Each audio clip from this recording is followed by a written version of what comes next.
Welcome, viewers and listeners, to the Thinking Fans Premier League podcast. Each week, we get together with our besties, who are current pro players, real coaches, academics, and stat heads. Today, we're joined by soccer analyst Harshal Patel and professional footballer Dre Fortune. I'm host Chris Mumford. Bella ciao.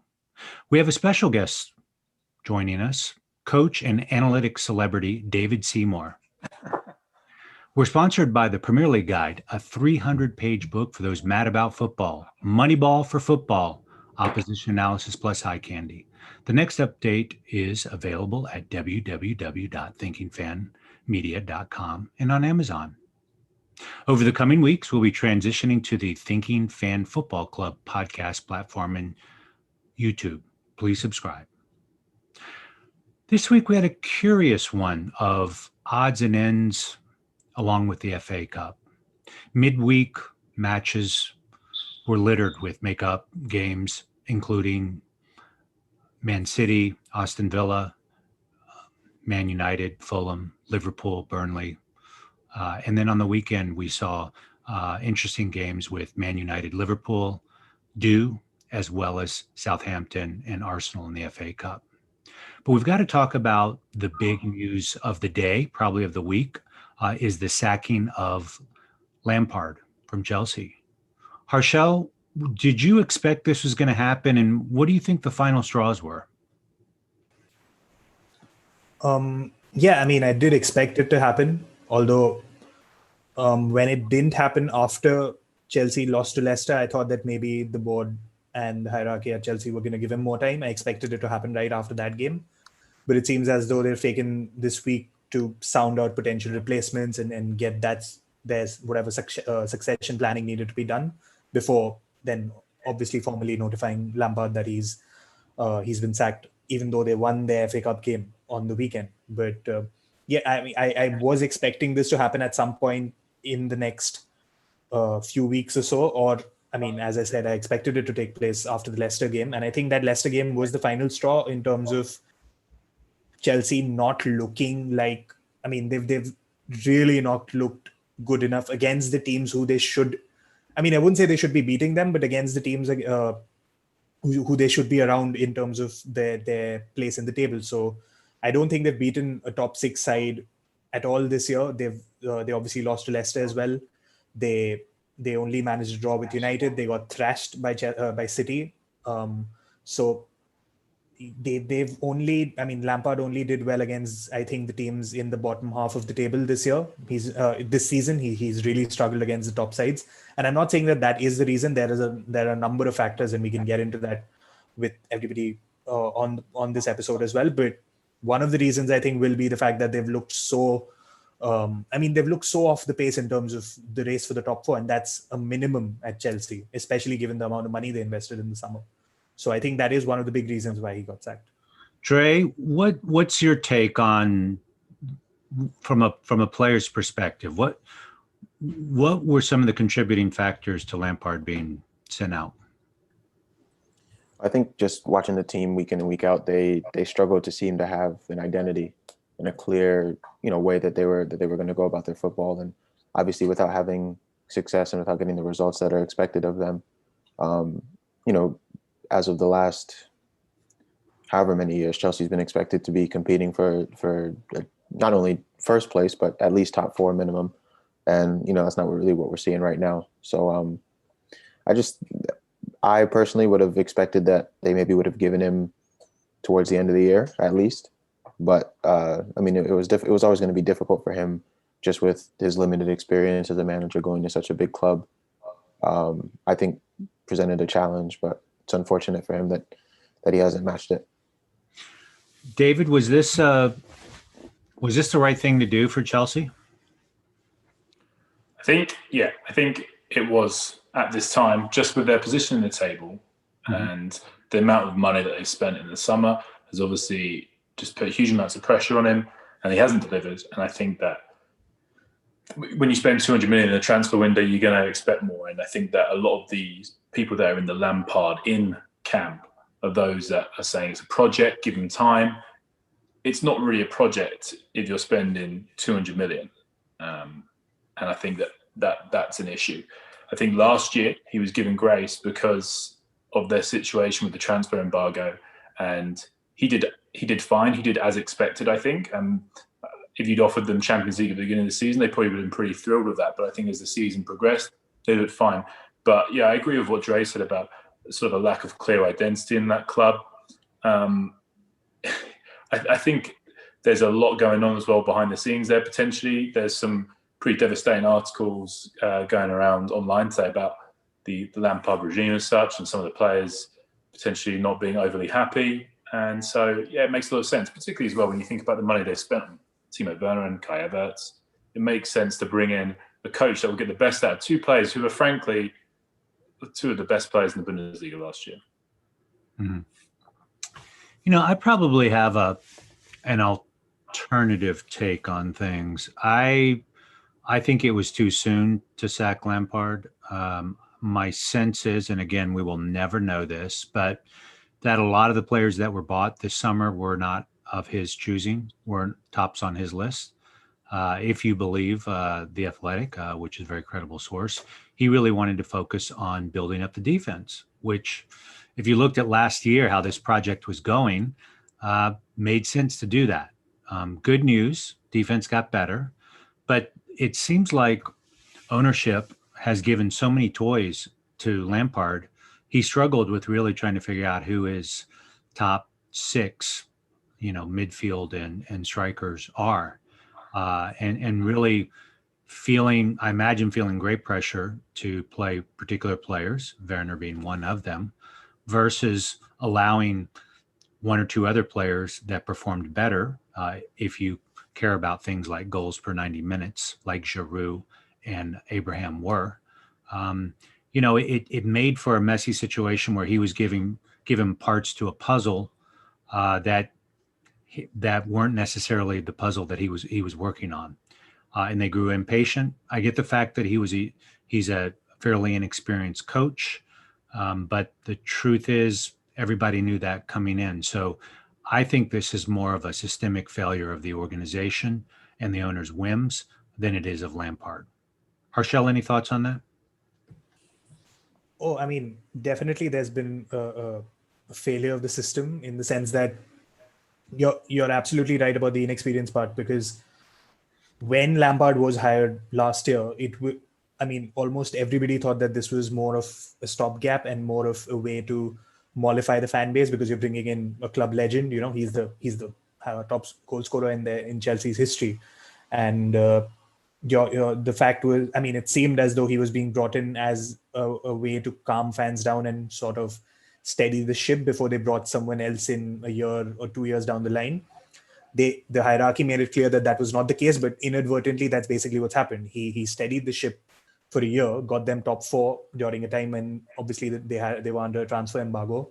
And let's not forget, he's done something that no Chelsea manager under Abramovich managed to do, which is to bring through a number of academy players to sort of I wouldn't say established places in the 11 as such, other than Mason Mount, but certainly they've made a name for themselves in the squad where they are credible squad options. You look at Tammy Abraham, Reece James, Ruben Loftus-Cheek has obviously been injured and now he's gone on loan, but Billy Gilmore was given his debut and sort of his breakthrough under Lampard. We've seen Mason Mount. Callum Hudson-Odoi has probably not played as much as he would have liked, but he's also someone who's been in and around the squad.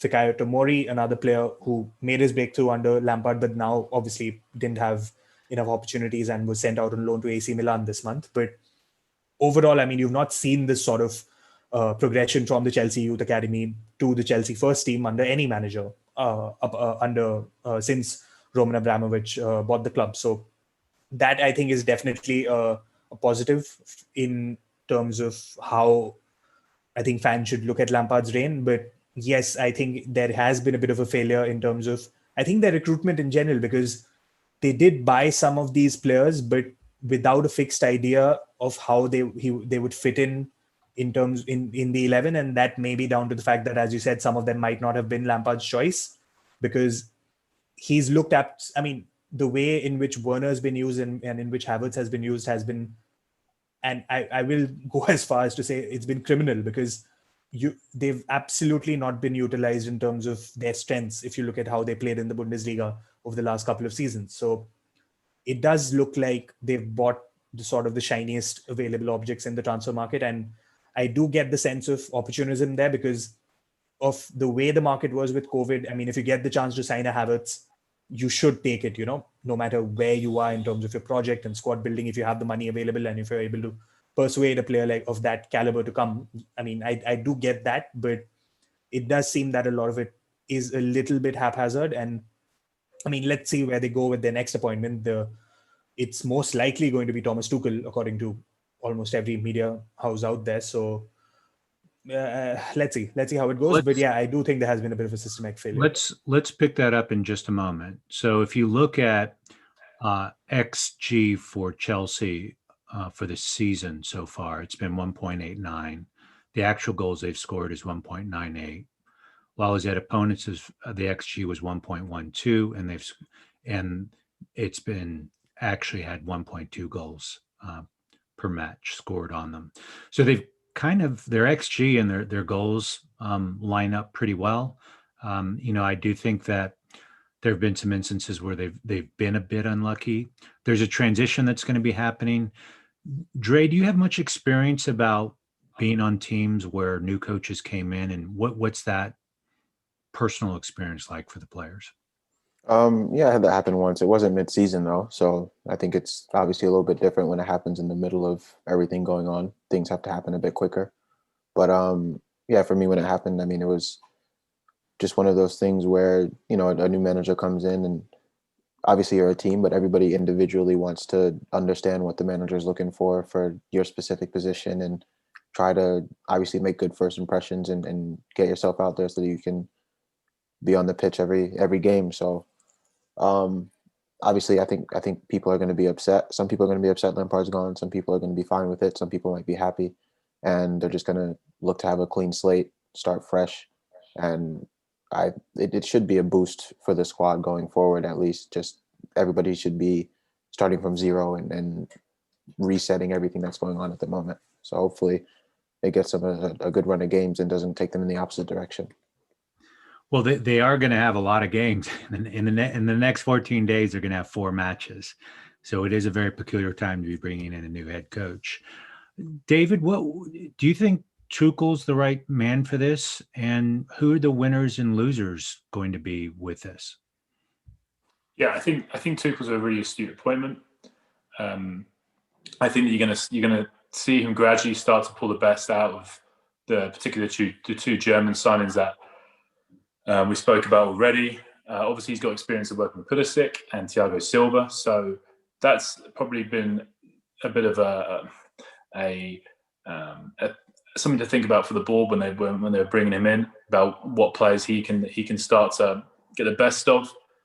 He plays a different style of football to what Lampard is going to play, so that'll be interesting to see how he sort of looks to bring that in this season, because it's certainly not going to be an easy job to just suddenly put your principles of play into action halfway through a season. I think I just also like to quickly jump on just a couple of the things that we said already. I don't want to stir the pot too much, but when we talk about the expected goals and expected goals against, yeah, they're pretty much in line. But I think if you look at individual games, that's when the picture starts to change a little bit. So against Spurs and Villa, those were both draws, and they had significantly higher XG than their opposition in those games. Same with the Wolves game, which they lost as well. So I think there's been individual games which haven't gone their way. And if you look at the expected points table, Chelsea actually should be in third place with 33 points, and they've actually got 29 at the moment. So I think it's down to certain individual games where potentially they've been particularly unlucky. And the last thing I'd like to say as well with the transfers, it's interesting that what we've read today is that Chelsea potentially signed those players that he maybe wasn't overly fond of. I think maybe that's just a nail in the coffin, even in the summer. They're signing players that he's not really fussed about. They're signing them because they know they're going to get a better coaching at some point who's going to really want those shiny, players that they brought in. Mm-hmm. Well, it's going to be fascinating to see what happens. Everyone knows I'm a longstanding fan of Giroud, and I'm my sense is that things aren't going to look great for him as this transition occurs. But we shall see if they get the new manager bounce. But they better start bouncing fast because the games are thick and furious. They've got uh, Wolves coming up shortly, and Sheffield United. They're going to have a bit of a breather on, but things are going to start getting to be really challenging for them with Tottenham, and then they've got Burnley. So 3 matches that maybe Tuchel will have some time to work on some things, and Tottenham they're going to have to get down to business on the fly on. So let's turn our attention to the Man City Aston Villa game. Harshal, can you help unpack that for us? I mean, the Man City, we spoke about how a lot of people, including us to an extent, to be honest, earlier on in the season had almost discounted Man City in terms of the title race. Not as, I mean, I wouldn't say in terms of the title race, but because they had played fewer games and they weren't really firing as much as you would expect them to. You were more or less concentrating on Liverpool and who can be their biggest challengers. And City weren't maybe that much in the spotlight because, as I said, you weren't getting the sort of goal output, the sort of creativity that you're used to from City. And I think that game against Chelsea that we spoke about, where they won 3-0 at Stamford Bridge, has really sort of flicked a switch in that squad, because that game, I think, was one of the best performances by City, not just this season, in the last couple of seasons, I think. And since then, they've done really well. They beat United in the Carabao Cup semi-final. They've gone on to win a few other games in the Premier League as well, including this one against Aston Villa. I think it's interesting the fact that, again, their defense is doing such a great job. That partnership between Ruben Dias and John Stones looks absolutely solid. And I said it last week, I'm saying it again. If you told me at the start of this season that John Stones would be the sort of the linchpin of the City defense in come 2021, I would have laughed you off the park, because it looked like he was on his way to Arsenal. I mean, at one point on this of the summer window, and he's keeping Aymeric Laporte out of the team. And I mean, on form, not that Laporte is unfit at the moment. He's just been playing so well, and he's formed such a good partnership with Diaz that Laporte it looks really difficult for him to get in. City have conceded 1 goal in the last 10 games since John Stones came into the side. So that defensive solidity, I think, has been the bedrock on which Pep has managed to get City up the table again. And that's, again, a little bit interesting for me, because you normally associate City with, say, if you look at the league table over the last 2, 3, 4 years since Pep has been in the Premier League, you normally see City in the top, probably in the top 2 goal scorers every season. But this season, they've had the stingiest defense. If you look at XGA, if you look at actual goals conceded, I think they're also conceding the least number of shots per 90. So a lot of metrics defensively, they've done well. And offensively, they're getting the mojo back. But we spoke about, you mentioned it earlier, that now that Kevin De Bruyne is going to be out for 5 to 6 weeks, it'll be interesting to see how they cope, because a lot of their creativity has flown through him this season. Dre, what have your experiences been like? KDB clearly is their super creative playmaker. How does a team triage given that circumstance, and who do you think could step in? I think it'll be pretty tough for them to kind of fill that void. It's obviously, he does so much for them going forward and as a leader as well.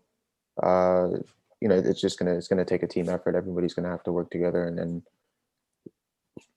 essentially just do more. I mean, they're gonna, not necessarily from working harder, but in terms of producing goals, creating opportunities and whatnot, they're gonna have to really get together and do that. I mean, they have, at the end of the day, they have the individual quality to do it. The likes of Sterling, Mahrez, hopefully Aguero comes back soon.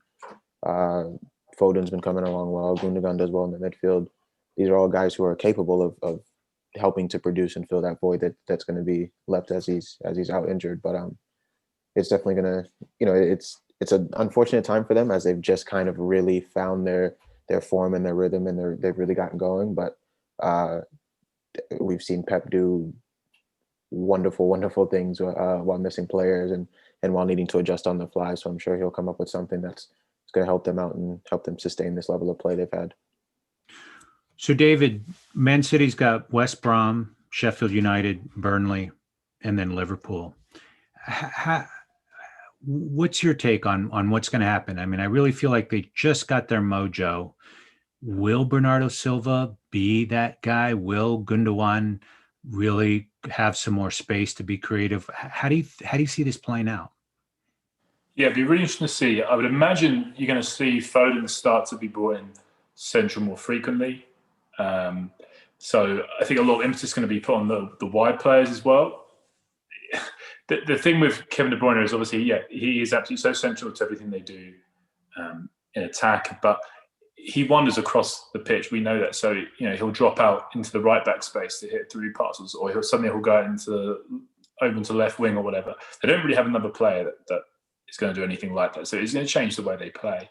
But I still don't see a massive concern for them in terms of personnel. They've got a lot of outstanding players that are going to come in and affect them. I think if we compare them to, let's say, Spurs or Manchester United, both of those clubs, if you took their best players, so let's just say either Son or Kane got injured for Spurs or Bruno Fernandes got injured for United, I think that would have a huge indication towards their form, massive indication. But with City, I don't think, as amazing De Bruyne is, I still think they've got enough people to come in and keep the ship steady. Right. Okay. Well, we'll see. They do have some lower league teams that they can kind of regain their mojo on before they hit Liverpool in 4 games time. But let's turn our attention to Liverpool, which has been a real head scratcher as of late. They played Burnley, and shockingly, they lose 1-0. David, what happened there? Yeah, it was a masterclass in how to set an effective low block from Sean Dyche. It was a culmination of some outstanding defensive work as a unit from Burnley, a superb goalkeeping performance from Nick Pope, and a real off day from Liverpool. And all those things came together to definitely bring about one of the weirdest results of the season. As a game, it wasn't a great game. I feel like there's been a dip in some of not necessarily the quality, but the excitement of some of the games, and potentially that's down to just the sheer volume that's been happening over the past month. But yeah, it was a bizarre result, and it was interesting to see Jurgen Klopp and how he's reacting to the current difficulties that are facing him as well. There's been a few times recently where he's potentially let his guard down a bit. He's got angry during a press conference or whatever. I think the altercation at halftime between him and Dyche as well was another example of that. So I think he's starting to feel the pressure a bit as well. Yeah, it's very interesting. Earlier in the season, people talked about how grumpy Pep seemed to be getting. And I guess I don't care which manager you are. If you're underperforming, you probably get grumpy. It's probably part of your DNA. Harshal, what are your notes on Liverpool? I mean, the Burnley game almost seems like yet another piece of evidence that something's not quite right. I will say that I think the statistical likelihood that they're only going to score 1 goal in 90 shots, again, I think they're probably going to regress to the mean. But any notable thoughts on the Liverpool, kind of where they are, and in a bit we'll get into the Man United Liverpool match. But any general thoughts on Liverpool? I've said this on earlier episodes as well. The fact that they've not had Van Dijk and to a lesser extent Joe Gomez in terms of their build-up play has been one of the biggest, I'd say, one of the biggest issues with Liverpool since they lost Van Dijk in the Merseyside derby. They've not really struggled defensively. If you look at the number of goals they've conceded since that game, it's not too many. I think it's 2 or 3 goals in the league, if I'm not mistaken. I could be wrong here. I'm spitballing off the top of my head, but they've not really conceded too many goals in that time, but it's the fact that the range of passing that Van Dijk brings to Liverpool from centre half, the diagonals that he was able to send out to Alexander-Arnold or Robertson, and it's about, and again, something I mentioned earlier, it's about a split second or two, but that's what makes the difference as to whether Robertson receives the ball with space to run into, or whether he receives the ball with a defender already covering his path, so he isn't able to sort of run forward, or he has to check back, or he has to pass to Mane or whatever, So that attacking rhythm has been broken down. Another thing I feel is the fact that since they've had to move Fabinho and Jordan Henderson into centre back, it's again sort of had a knock-on effect in midfield, because one of the things that Jordan Henderson did really well is to cover for Alexander-Arnold when he went forward, because he would sort of drop in to that sort of right back position from his place in midfield, which would allow Alexander-Arnold to go forward. And we've not been able to see that a lot since Henderson's gone into central defense, because Thiago doesn't do that. Wijnaldum plays on the left, he's not going to cover on the right. You've actually been seeing Xherdan Shaqiri play as the sort of third central midfielder in a lot of games, and he's definitely not going to be the guy who slots in there. So Alexander-Arnold has had to sort of curtail his forward runs a little bit, which again affects the attacking balance. So it's just those sort of things. Another thing which has been a problem, I wouldn't say a problem, but one thing which we've not seen at all is to see Fabinho and Thiago play in midfield together, because I think in an ideal world, the best or the most balanced Liverpool midfield would be Fabinho, Thiago, and one of Wijnaldum or Henderson, because Fabinho can be that sort of number 6 who sits back and protects the centre backs, and Thiago, as good as he is as a number 6, I think he's at his best as a number 8 in this setup, because the creativity that he brings to the side is much more useful 20 yards up the pitch than where he is at the moment. So we've not been able to see that as well. So it's just two or three small things in terms of positioning of players and where they're being outplayed, but that's having a huge impact on the way that Liverpool are playing tactically. So I think, I don't think they're going to go out and buy a centre half in this window, because there's no point in buying someone 5 games and then he's not going to play once the regular guys are fit, right? So unless there's a long-term target who becomes available somehow, but they do need to somehow figure out a way to.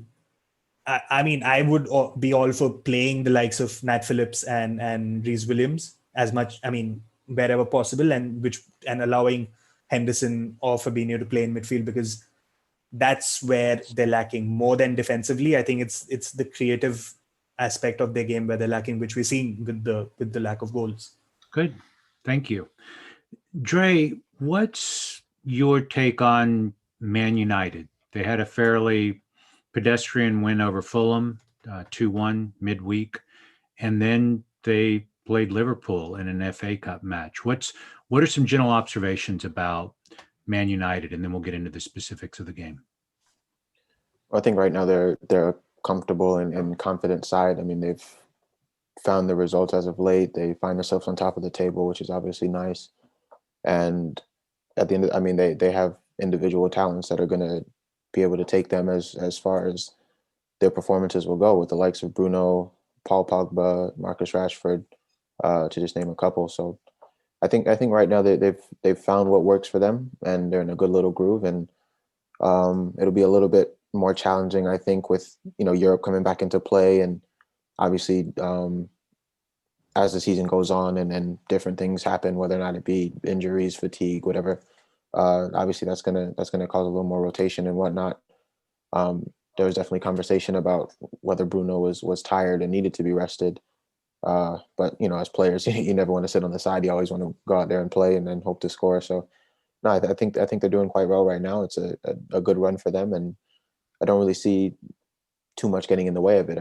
They've adjusted their tactics based on who they've played quite well, I think. We spoke about earlier in the year how they seem to struggle against teams who let them have the ball, and I think they've solved that issue a bit more, and they've played better in that respect.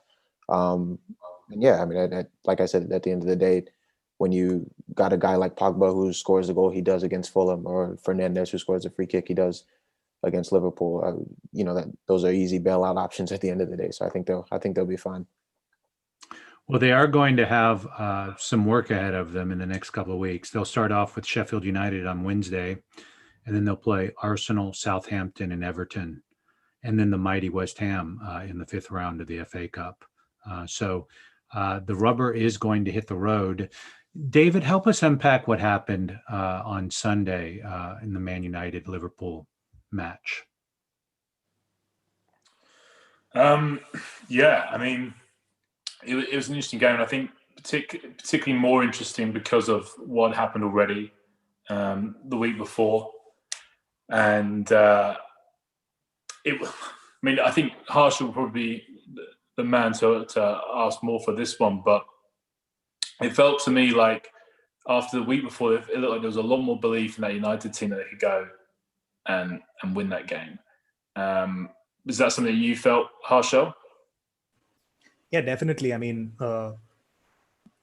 not exactly from the lineup as such, because it was pretty similar to the one that was put out over the week. A week ago, with a few changes. Obviously, Bruno being rested being the biggest one. But in terms of the game itself, yes, it did look like United gave it a much better go.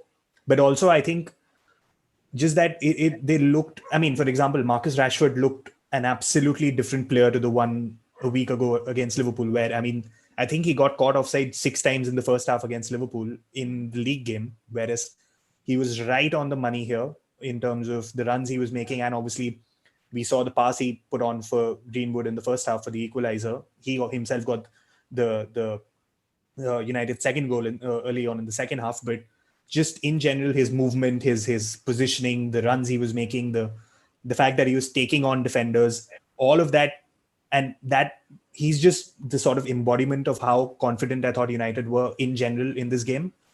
So yeah, I absolutely agree that United looked a lot more confident, and I think there's a number of things that I'd put that down to: the fact that they are where they are in the table, the fact that they avoided defeat against Liverpool in the league and probably should have won it with the late chances that they had.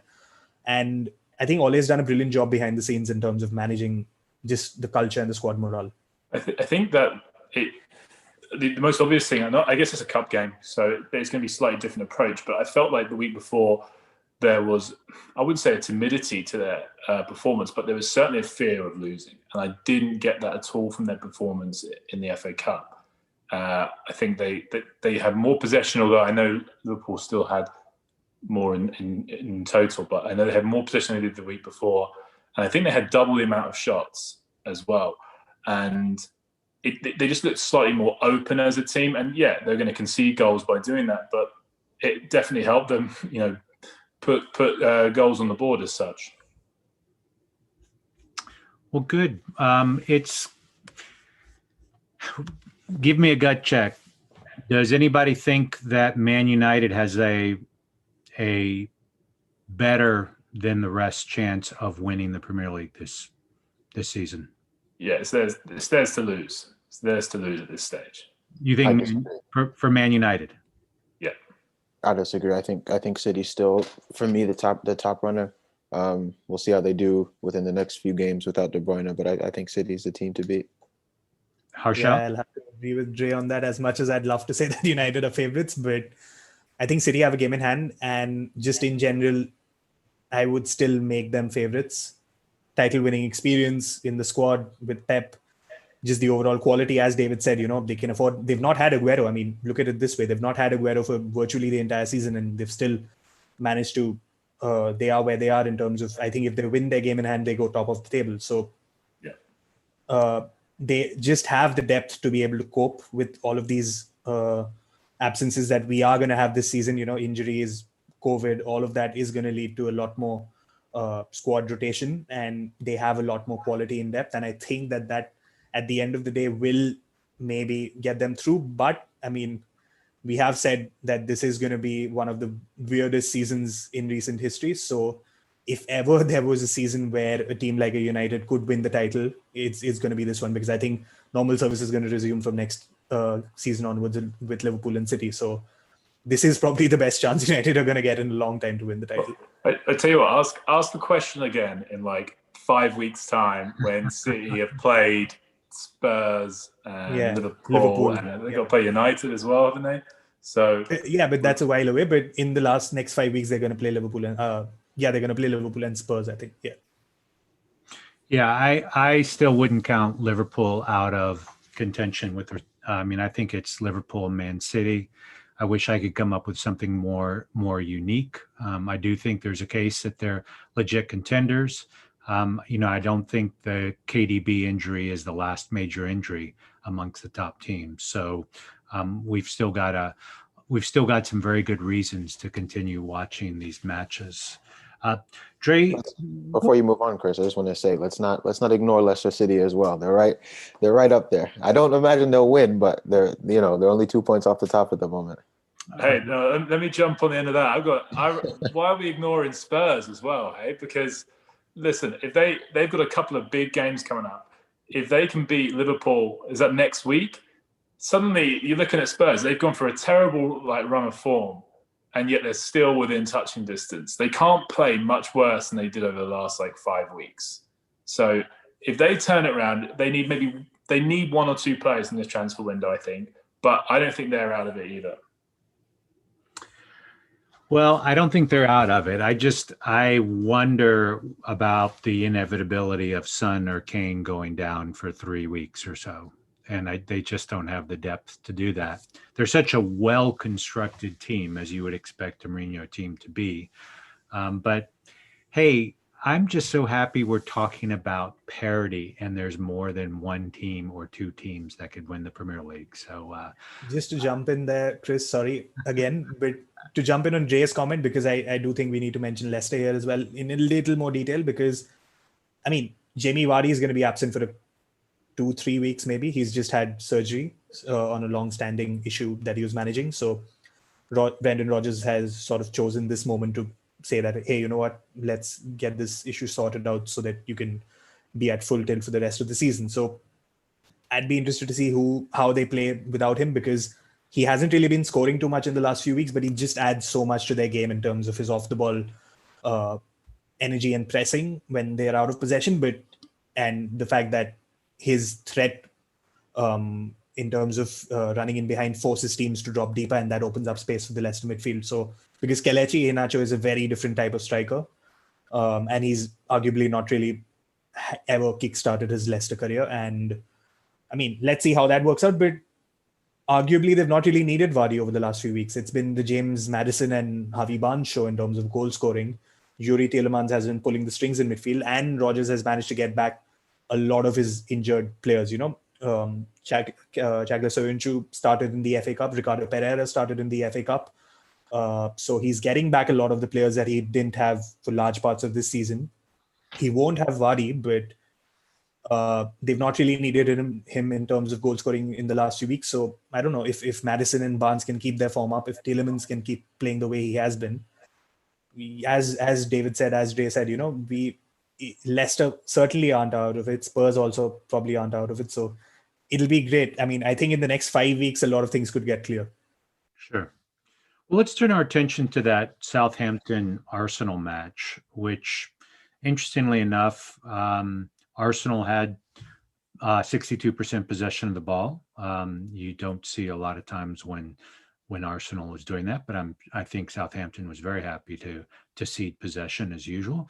There were 23 shots total, but each team only had 2 on target, and the one that got in was Southampton. So there was XG of 1.07 for Arsenal and 0.79 for Southampton. Is there cause to worry that the rehabilitation of Arsenal is stalling, Dre? No, I don't think so. I mean, obviously a much weaker lineup than the normal one. And they just showed on the day the team just wasn't as strong, and they didn't perform as well as they have been in recent weeks. And, unfortunately it's an own goal that decides the game.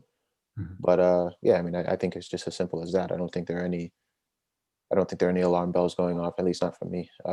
I think they play Southampton again in the league next or something, or sometime soon. So that'll be the more interesting game for me. Yeah, they're playing tomorrow, Southampton, and they're playing Man United, Wolves, Aston Villa, Leeds, Benfica, Man City, Benfica, Leicester.